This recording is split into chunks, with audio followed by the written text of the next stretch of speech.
Hey, Pastor Rocky with another lesson on being nice. You know, a common thing that people say when it comes to being nice, maybe parents will teach their kids this, and they'll use this saying, if you don't have anything nice to say, don't say anything at all. And I actually believe that that's a little bit of a bad thing to tell your kids or to tell anybody, because the fact is sometimes you have to speak up and you have to say certain things that need to be said. And it could actually be the opposite of being nice to withhold that information. And so it's not right to not say something that maybe the other person doesn't want you to say.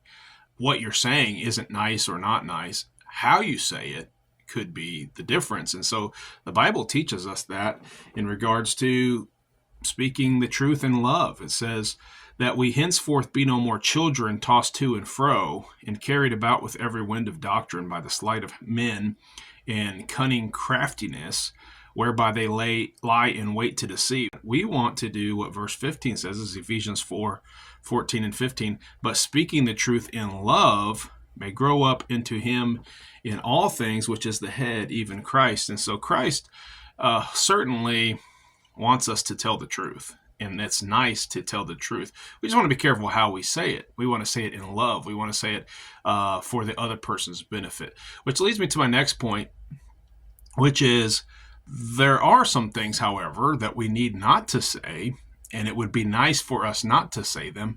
And usually that has to do with just meaningless things that we want to, information that we want to share with people that they don't necessarily need to know or want to know. And maybe we just say it to lift ourselves up or because we don't know what else to do with our time. And so here's something that we should all put into practice. I know I'm guilty of this. Something I want to get better at is not being quick to just speak and to tell people what we know or what we think on a situation, but actually be concerned about the individual we're talking to and think about what it is that they might have to offer to the conversation. And that's one of the nicest things that we can do, is to yield our time to the other person and to have a listening ear, and just to hear what they're saying as opposed to wanting to speak so quickly.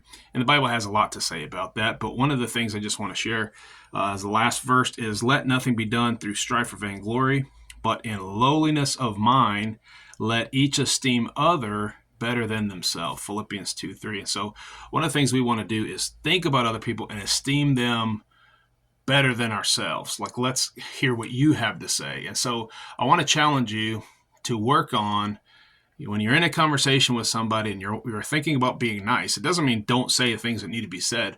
But one thing we could practice is, well, what do you have to say on this subject? Like, tell me more about your situation, and give a listening ear to the people that we're talking to. It'll go a long way in helping you to be Mr. Nice Guy.